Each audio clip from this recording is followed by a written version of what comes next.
Hi, I'm Julia. I'm 16 years old and I live in Brazil. And today I'm here to talk a little bit about mental disorders. So that is a very complicated topic to talk about, but it is more common than we can imagine.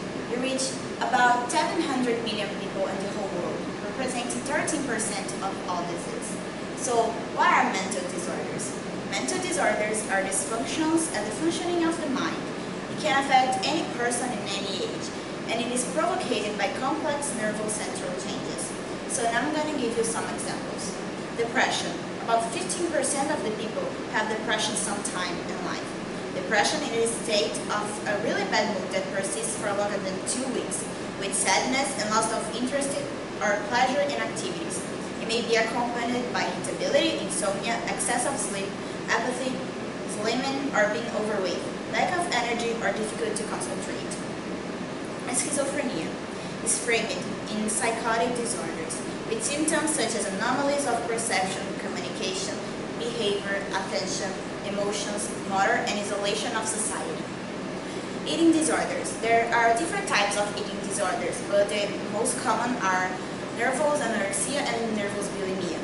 So in anorexia, the person becomes obsessed with controlling the amount of food it consumes. In bulimia, the person has an abnormal eating pattern, eating too much food and inducing ways to eliminate the calories, such as vomiting and using laxatives. Post-traumatic disorder. Post-traumatic disorder is an stress or anxiety that after the person being exposed to a traumatic situation. There's a lot of other disorders, but now I'm going to talk to you about mine. Anxiety. It is very common. It's present in 1 to 4 people that goes to the doctor because discomfort, tension, fear, and bad feeling that won't go away, propagated by the anticipation of a danger or something unknown. So the vast majority of young people that has any of these disorders are ashamed or afraid to ask for help. So that's why I'm gonna tell you my story. Since I was a little kid, I was afraid all the time, and my mother and people around me thought that was like not something real. So I just accepted. When I turned 12, the situation got worse. My mother got really worried and she took me to see a psychiatrist. And when I got there, the psychiatrist took note of everything that got out of my mother's mouth and mine. And she talked to us for 2 hours. Then she gave us my diagnosis. I was with anxiety, and really bad one. So she took me some medicine.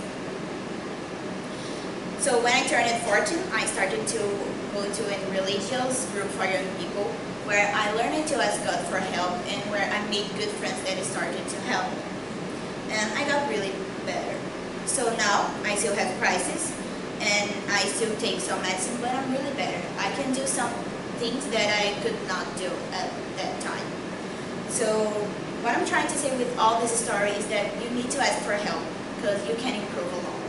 And not to finish, I just want to say exactly the same thing that Dr. Henry Lane said once. We generate fears while we sit, and we overcome it by action.